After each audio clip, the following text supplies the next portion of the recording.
नमस्कार, स्वागत है आप सभी का। आपके साथ मैं हूं स्वप्निल। भारत के खिलाफ एक बार फिर पाकिस्तान अपने नापाक मंसूबों को अंजाम देने में जुटा है। इस बार दहशतगर्दी का जिम्मा सौंपा है आतंक के आका मसूद अजहर को। भारत के खिलाफ पाकिस्तान अपने नापाक मंसूबों को अंजाम देने के लिए पीओके की जमीन का इस्तेमाल करता आया है। साजिश के तहत दहशतगर्दों की भारत में एंट्री कराता आया है, लेकिन हर बार भारत की सेना ने पाकिस्तान को मुंहतोड़ जवाब दिया है। पाकिस्तान जिस पीओके की जमीन का इस्तेमाल आतंक फैलाने के लिए करता है, वहां अब आजादी के नारे बुलंद हो रहे हैं। आजादी के इस आंदोलन के सामने पाकिस्तान की सेना पस्त होती दिख रही है। आज स्पेशल रिपोर्ट में देखते हैं बदलापुर से बवाल।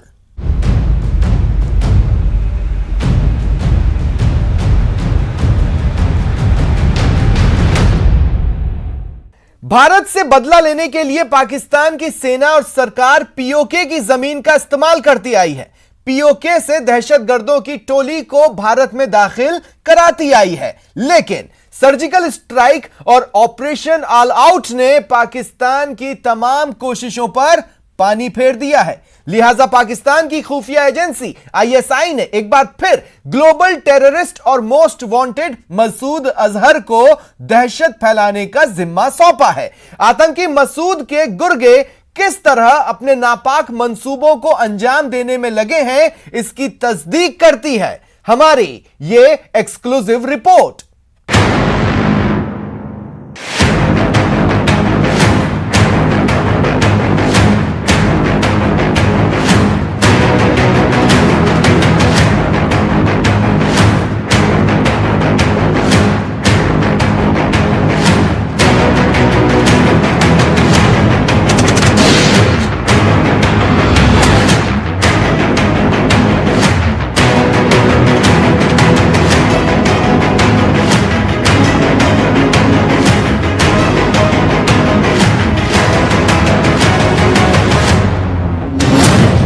जनवरी 2022 पुलवामा, जैश-ए मोहम्मद का एक आतंकी ढेर।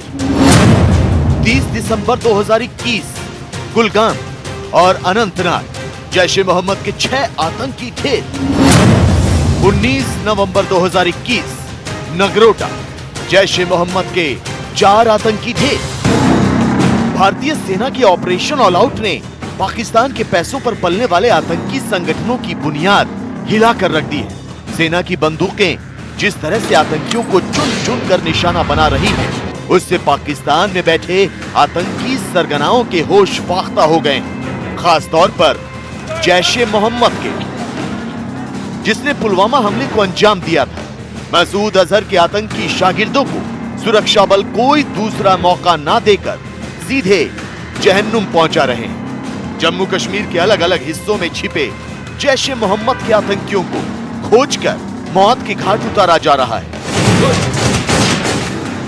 जैश की मदद करने वाले ओवरग्राउंड वर्कर भी अपनी जान की खैर मना रहे हैं। तो शायद यही वजह है कि पाकिस्तान में बैठे मोस्ट वांटेड आतंकी और जैश-ए मोहम्मद के सरगना मसूद अजहर ने पाकिस्तान की सरकार और सेना के इशारे पर नए आतंकी रंगरूटों की भर्ती करने का प्लान तैयार किया है। कश्मीर घाटी में कमजोर पड़ चुके जैश-ए मोहम्मद को दोबारा दहशतगर्दी में अव्वल बनाने के लिए प्लान तैयार किया है। तो इस प्लान के तहत पीओके की युवाओं को बरगलाकर बंदूक उठाने के लिए तैयार किया जा रहा है।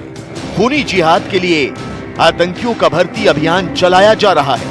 पीओके के अलग अलग हिस्सों में जैश-ए मोहम्मद के कारिंदे भारतीय सेना के हाथों मारे गए आतंकियों का महिमा मंडन कर रहे हैं। पाकिस्तान और कश्मीर के नाम पर कुर्बान होने के लिए युवाओं के जहन में दहशतगर्दी का जहर घोला जा रहा है। आज हम आपको इमरान खान और उनके सिपहसालार कमर जावेद बाजवा के इशारे पर काम कर रहे ग्लोबल टेररिस्ट मसूद अजहर के इस टेरर प्लान से जुड़े वीडियो सबूत दिखाएंगे। पुलवामा हमले के बाद अंडरग्राउंड हो चुके जैश-ए मोहम्मद के आतंकियों का चेहरा दिखाएंगे। आज हम आपको दिखाएंगे कैसे भारतीय सेना के ऑपरेशन ऑल आउट से जैश-ए मोहम्मद कमजोर पड़ चुका है। ये पीओके में आतंकी संगठन जैश-ए मोहम्मद की रैली की एक्सक्लूसिव तस्वीरें हैं। पीओके के रावलाकोट में जैश-ए-मोहम्मद ने 3 जनवरी को ये रैली की। ये रैली कश्मीर में मारे गए जैश के टॉप कमांडर हाफिज अरसलान के घर जलोथ में हुई। इस रैली में जैश के आतंकियों ने खुलेआम फायरिंग की और युवाओं को खूनी जिहाद के लिए उकसाया। यही नहीं, रैली में शामिल आतंकियों ने पीओके के लोगों से कश्मीर में आतंकी गतिविधियों को अंजाम देने के लिए चंदा जुटाने की अपील भी की। आज हम आपको इमरान खान और उसके सिपहसालार कमर जावेद बाजवा के इशारे पर काम कर रहे ग्लोबल टेररिस्ट मसूद अजहर के इस टेरर प्लान से जुड़े वीडियो सबूत दिखाएंगे। पुलवामा हमले के बाद अंडरग्राउंड हो चुके जैश-ए-मोहम्मद के आतंकियों का चेहरा दिखाएंगे। आज हम आपको दिखाएंगे कि भारतीय सेना के कश्मीर में ऑपरेशन ऑल आउट के बाद जैश-ए-मोहम्मद कितना कमजोर पड़ चुका है। वहाँ कश्मीर के अंदर तशरीफ ले गया और जो जुल्म हो रहा है आप देख रहे हैं। सबसे पहले आपको दिखाते हैं जैश की इस रैली में नजर आए मसूद अजहर की आतंकी शैली की तस्वीरें। किस तरह मोस्ट वांटेड मसूद अजहर के इशारे पर उसका शागिर्द और जैश का regional chief Mohammad Ilyas PoK के लोगों, खास तौर पर युवाओं को जम्मू कश्मीर में दहशत फैलाने के लिए बरगला रहा है। गौर से देखिए। इस अजीम मिशन के लिए उसने कुर्बानी दी है, उस कुर्बानी को वह यहीं से यहाँ पर रुक न जाए। ये सिलसिला आगे भी बढ़ना चाहिए। ये हमारे लिए, आपके लिए ये दावत फिक्र है कि हमारे उस अजीम नौजवान ने जिस अजीम मकसद के लिए कुर्बानी दी है, अपने वतन के लिए कुर्बानी दी है, ये कुर्बानी किसी तौर पर भी कम नहीं है। और आज हम सवाल करते हैं हमारे सिक्योरिटी फौज से, सिक्योरिटी महफूज से, सरहद के महफूज है कि हमारे नौजवान उस पार जाकर अपने वतन के दिफा के लिए इतनी अजीम कुर्बानियां दे रहे हैं। तो आपके लिए ये लम्हा फिक्रिया है। आपने भी इस सिलसिले में इस वतन के लिए अपनी जदोजहद को, अपने खून को शामिल हाल करना होगा। जैश-ए-मोहम्मद के पास कंधे कम पड़ने लगे हैं आतंक की बंदूक उठाने के लिए। जैश-ए-मोहम्मद के पास कंधे कम पड़ने लगे हैं कश्मीर में भारतीय सुरक्षा बल के हाथों मारे गए आतंकियों की लाशें उठाने के लिए। यही वजह है कि मसूद अजहर ने अपने आतंकियों को पीओके के युवाओं को खूनी जिहाद के लिए तैयार करने का काम सौंपा है। और इसी के तहत कश्मीर में सुरक्षा बल के हाथों मारे गए आतंकी हाफिज अरसलान के घर पर न सिर्फ पर मसूद के शागिर्दों ने भीड़ जमा की, उसे शहीद का दर्जा दिया, बल्कि लोगों को उकसाने की कोशिश भी की। इस्लाम दुनिया के ऊपर गालिब होने के लिए आया है, मगलूब होने के लिए नहीं आया। अल्लाह ताला से दुआ है कि अल्लाह ताला हमें भी अरसलान शहीद के ऊपर चलने की तौफीक अता फरमाए। अल्लाह ताला हमें भी शहादत की मौत अता फरमाए। अल्लाह ताला हमें जिंदा रखे, इस्लाम के मुताबिक जिंदगी गुजारते हुए। जैश-ए-मोहम्मद का रीजनल चीफ मोहम्मद इलियास जिस हाफिज अरसलान का महिमा मंडन कर रहा है, वो श्रीनगर में जम्मू कश्मीर पुलिस की बस पर हमला करने में शामिल था। हालांकि फिलहाल जैश-ए-मोहम्मद के लिए संकट ये है कि उसके पास ना तो अब बहुत ज्यादा हथियार बचे हैं, ना आतंकी, ना कमांडर और ना ही ओवरग्राउंड वर्कर। लिहाजा जैश-ए-मोहम्मद के रीजनल चीफ मोहम्मद इलियास ने ना सिर्फ रावलाकोट में हाफिज अरसलान के घर के पास रैली की, बल्कि इस रैली से पहले रावलाकोट में एक मीटिंग भी की गई, जिसमें आईएसआई के अधिकारी, लश्कर के कुछ टॉप कमांडर और खुद मोहम्मद इलियास शामिल हुआ। सूत्रों से मिली जानकारी के मुताबिक इस मीटिंग में मोहम्मद इलियास ने पाकिस्तान सेना से और ज्यादा मदद की अपील की। मोहम्मद इलियास ने हथियारों की सप्लाई और फंड के लिए आईएसआई से गुहार लगाई। भारतीय सेना ने उस पर बहुत बड़ा आघात किया हुआ है, जिसमें एक तरफ तो ढेर सारे आतंकी मारे गए हैं और उसके साथ ही साथ उनका एक कमांडर भी मारा गया है। इसकी बौखलाहट से आकर के जैश-ए-मोहम्मद ने पाकिस्तान अधिकृत कश्मीर में एक नई योजना बनाने के लिए सम्मेलन किया है।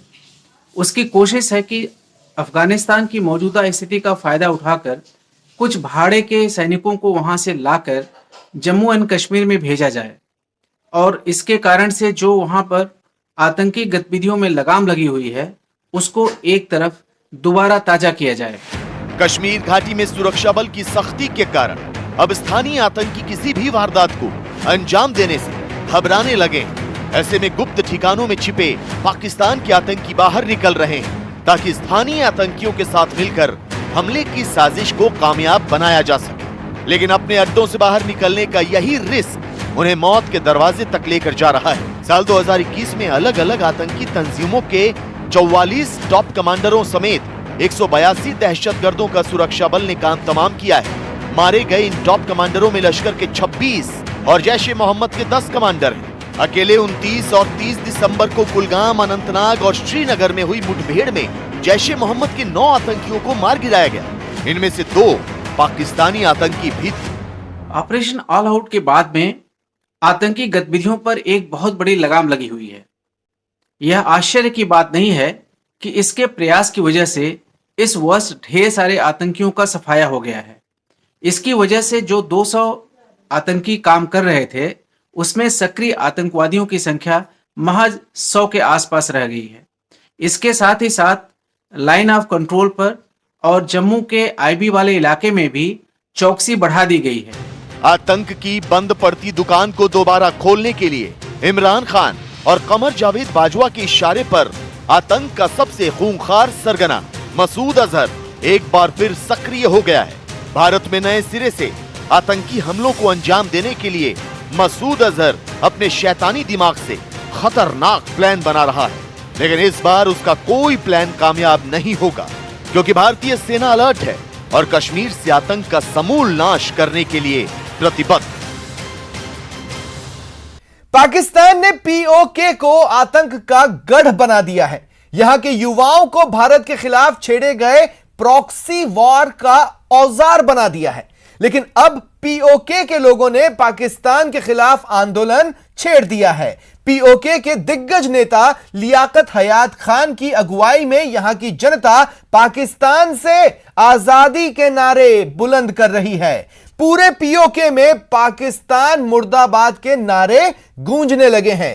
हालांकि पाकिस्तान की सेना इस आंदोलन को कुचलने के लिए एड़ी चोटी का जोर लगा रही है, लेकिन पीओके के लोगों में आक्रोश इतना है कि पाकिस्तानी सेना पूरा जोर लगाने के बावजूद आंदोलनकारियों के आगे बेबस है।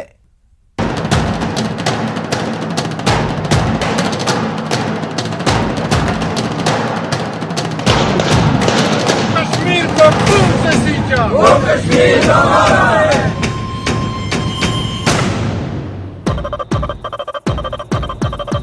पाकिस्तान के विदेश मंत्री शाह महमूद कुरैशी ने संयुक्त राष्ट्र के सामने एक बार फिर जम्मू कश्मीर का मुद्दा उठाया। जम्मू कश्मीर में जनमत संग्रह की मांग करते हुए अपने कश्मीर एजेंडे को धार देने की कोशिश की। अंतर्राष्ट्रीय समुदाय से भारत के खिलाफ कार्रवाई करने और जवाबदेही तय करने की अपील की। मानवाधिकारों के उल्लंघन को मुद्दा बनाकर भारत की छवि धूमिल करने की नापाक कोशिश की। लेकिन शाह महमूद कुरैशी और उनके आका इमरान खान को ये तस्वीरें भी देख लेनी चाहिए। ये तस्वीरें कहीं और की नहीं बल्कि उस कश्मीर की हैं जिस पर पाकिस्तान ने अवैध कब्जा किया और पाकिस्तान सरकार की अनदेखी से अब आजिज आ चुकी है। पीओके की आवाम अब पाकिस्तान से किसी भी कीमत पर आजादी चाहती है। पीओके की आवाम पाकिस्तान की हमदर्दी नहीं बल्कि जम्मू कश्मीर की तरह तरक्की की राह पर फर्राटे भरना चाहती है। जबरी नाते तोड़ दो, कश्मीर हमारा छोड़ दो, जबरी नाते तोड़ दो, कश्मीर हमारा छोड़ दो।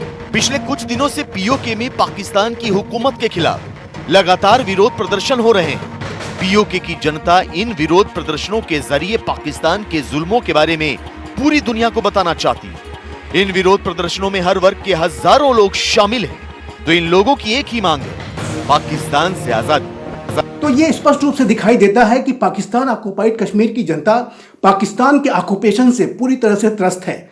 और ये बिल्कुल स्पष्ट रूप से दिखता है कि पाकिस्तान के हुक्मरान कश्मीर की जनता को लगातार दमित करते हैं, शोषित करते हैं। पाकिस्तान ऑक्युपाइड कश्मीर की जो जनता है उसके साथ पाकिस्तानी हुक्मरान दोयम दर्जे का ट्रीटमेंट करते हैं। वहाँ के प्राकृतिक संसाधनों का दोहन भी किया जाता है और लगातार उनके साथ बर्बरता का व्यवहार भी किया जाता है। और जो कोई भी इस तरीके के दमन और शोषण के विरुद्ध आवाज उठाता है उसको वहाँ के हुक्मरान सप्रेस करने की कोशिश करते हैं, एलिमिनेट करने की कोशिश करते हैं।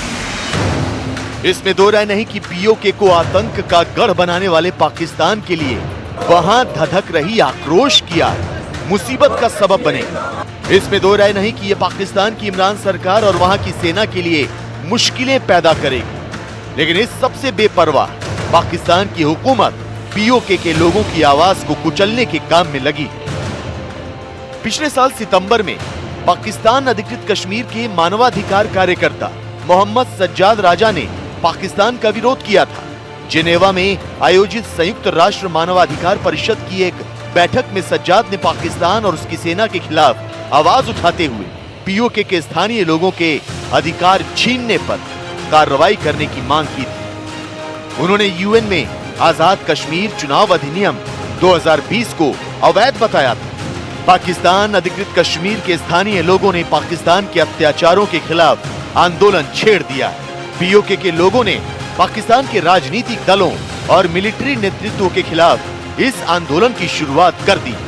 पीओके में इमरान सरकार और पाकिस्तान सेना से आजादी के नारे लग रहे हैं। पीओके के दिग्गज नेता लियाकत हयात खान पाकिस्तान के खिलाफ इस आंदोलन की अगुवाई कर रहे हैं। ये बिल्कुल स्पष्ट है कि पाकिस्तान के हुक्मरान पाकिस्तान ऑक्युपाइड कश्मीर की जनता का दमन करते हैं, शोषण करते हैं, बर्बरता उनके साथ की जाती है, उनके प्राकृतिक संसाधनों का दोहन किया जाता है और जब कभी भी वो इसके विरुद्ध आवाज़ें उठाते हैं तो उसका भी ब्रूटल सप्रेशन किया जाता है, उनको एलिमिनेट करने की साजिशें रची जाती हैं।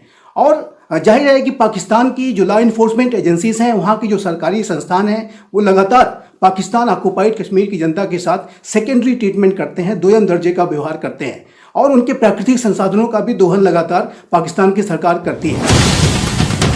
पाकिस्तान की सरकार और सेना दावा करती है कि पीओके के लोग पाकिस्तान सरकार से हमदर्दी रखते हैं और भारत की मुखालफत करते हैं। लेकिन पाकिस्तान के इस झूठ का पर्दाफाश तो 5 साल पहले रावलाकोट के एक अखबार ने ही कर दिया था। इस अखबार ने एक सर्वे किया था जिसके मुताबिक करीब 73% लोगों ने माना कि वो पीओके में पाकिस्तान की सरकार का दखल नहीं चाहते।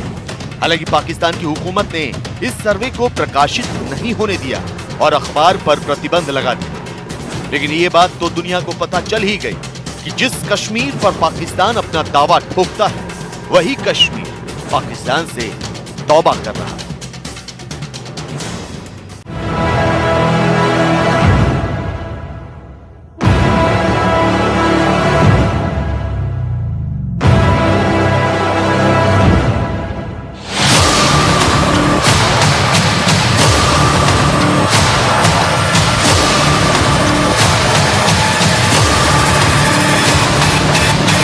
वज़ीर-ए-आज़म इमरान खान के टैक्स गोशवारों ने सबको हैरान कर दिया। वज़ारत उस्मा संभालते ही उनकी आमदनी कई गुना बढ़ गई।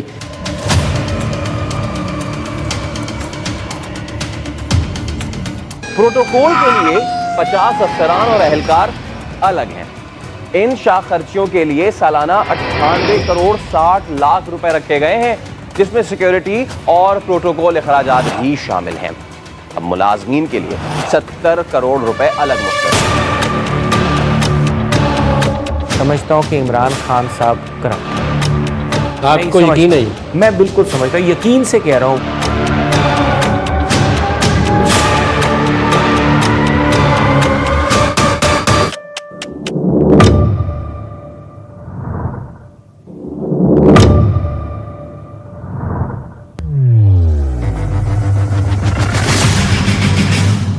पाकिस्तान के प्रधानमंत्री इमरान खान की कुर्सी खतरे में है। मुल्क में बढ़ती अराजकता के बाद अब इमरान खान पर भ्रष्टाचार के आरोप लगने लगे। आय से अधिक आमदनी और पार्टी फंड के जरिए करोड़ों रुपए के घोटाले के आरोप लगने लगे। पाकिस्तान के प्रधानमंत्री इमरान खान की सत्तारूढ़ पाकिस्तान तहरीक इंसाफ पार्टी की चंदा चोरी का मामला सामने आया है। पार्टी ने विदेशी नागरिकों और फर्मों से करोड़ों रुपए चंदा जुटाया, लेकिन उसे चुनाव आयोग से छिपाया। पाकिस्तान मीडिया ने वहां के चुनाव आयोग की एक रिपोर्ट के हवाले से कहा है कि इमरान खान की पार्टी पीटीआई ने वित्त वर्ष 2009-10 और वित्त वर्ष 2012-13 के बीच 4 साल की अवधि में 31 करोड़ 20 लाख पाकिस्तानी रुपए का चंदा छिपाया। इसमें से 14 करोड़ 50 लाख से अधिक की राशि वित्त वर्ष 2012-13 में ही कम बताई गई थी। इमरान खान की पार्टी ने 53 बैंक अकाउंट छिपाए और सिर्फ 12 के बारे में ही पाकिस्तान चुनाव आयोग को जानकारी दी। सबसे पहले बात करेंगे, पीटीआई ने इलेक्शन कमीशन में 53 बैंक अकाउंट छुपाए, 12 जाहिर किए। इलेक्शन कमीशन की स्क्रूटनी कमेटी की रिपोर्ट के अहम निकात सामने आ गए। रिपोर्ट में कहा गया कि तहरीक इंसाफ ने एहतियात से मुतालिक गलत मालूमात फराहम की। इलेक्शन कमीशन के सामने 1 अरब 53 करोड़ रुपए जाहिर किए। बैंक स्टेटमेंट के मुताबिक 1 अरब 64 करोड़ रुपए के एहतियात मौसूल हुए। इमरान खान की पार्टी की इस जालसाजी पर विपक्षी दल हमलावर हो गए।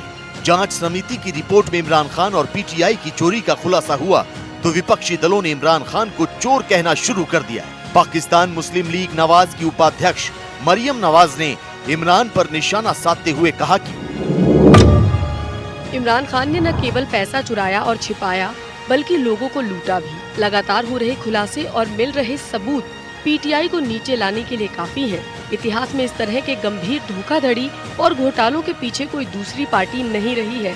क्या पाकिस्तान के इतिहास में इमरान खान जैसा भ्रष्ट, झूठा और षड्यंत्रकारी शासक हुआ है? जाहिर है कि ये एक भ्रष्टाचार का मामला है और पाकिस्तान तहरीक इंसाफ पार्टी और उसके नेता इमरान खान, जो कि पाकिस्तान को भ्रष्टाचार मुक्त बनाने की बातें किया करते थे, उसका दावा करते थे, वो पहले से ही भ्रष्टाचार परक व्यवहार में शामिल रहे हैं। ये इससे इस बात के संकेत स्पष्ट रूप से मिलते हैं। और इस पार्टी की फंडिंग को लेकर के ये जो केस है ये 2014 से चल रहा है। पाकिस्तान के इलेक्शन कमीशन में 150 बार इसकी हियरिंग हो चुकी है और अब ये जो स्क्रूटनी कमेटी की रिपोर्ट आई है उससे ये स्पष्ट रूप से दिखाई देता है कि पाकिस्तान तहरीक इंसाफ ने 312 मिलियन पाकिस्तानी रुपए का खुलासा इलेक्शन कमीशन को नहीं किया था। बात यही खत्म हो जाती तो भी इमरान खान के लिए गनीमत थी। पाकिस्तान में इमरान विरोध की आवाज तब और प्रबल हो गई जब इमरान खान ने 98 लाख रुपए का टैक्स भरा। पाकिस्तान में वैसे तो हर साल ये सुनने में आता है कि किस राजनेता ने सबसे अधिक टैक्स दिया और किसने सबसे कम, लेकिन इस साल पाकिस्तान की कर एजेंसी एफबीआर की ओर से टैक्स डायरेक्टरी 2019 की डिटेल जारी की गई, जिसके बाद ये सवाल किए जा रहे हैं कि पाकिस्तान के प्रधानमंत्री इमरान खान ने कितना टैक्स भरा, पिछले 3 सालों के दौरान टैक्स की अदायगी और आमदनी क्या रही, और फिर अचानक उनकी ओर से टैक्स की अदायगी में इतना बड़ा उछाल कैसे आ गया। पाकिस्तान सरकार की एजेंसी एफबीआर की माने तो साल 2019 में प्रधानमंत्री इमरान खान की आमदनी 4.35 करोड़ रुपए रही। उन्होंने साल 2019 में 98,54,000 रुपए टैक्स अदा किया। वहीं अगर साल 2018 की एफबीआर रिपोर्ट को देखें तो इमरान खान जब संसद के लिए चुने गए थे तो उन्होंने 2,82,000 रुपए टैक्स अदा किया और साल 2017 में इमरान खान ने 1,03,000 रुपए आयकर अदा किया। पाकिस्तान के प्रधानमंत्री इमरान खान के 3 सालों के दौरान अदा किए जाने वाले टैक्स में भारी अंतर है। लिहाजा 2018 और 2019 के बीच अदा किए गए टैक्स में बढ़ोतरी के बाद पाकिस्तान की आवाम ये सवाल कर रही है कि प्रधानमंत्री ने ऐसा कौन सा कारोबार शुरू किया कि उनकी 1 साल में ही आमदनी इतनी बढ़ गई। फिलहाल इतना ही, दीजिए मुझे इजाजत, नमस्कार।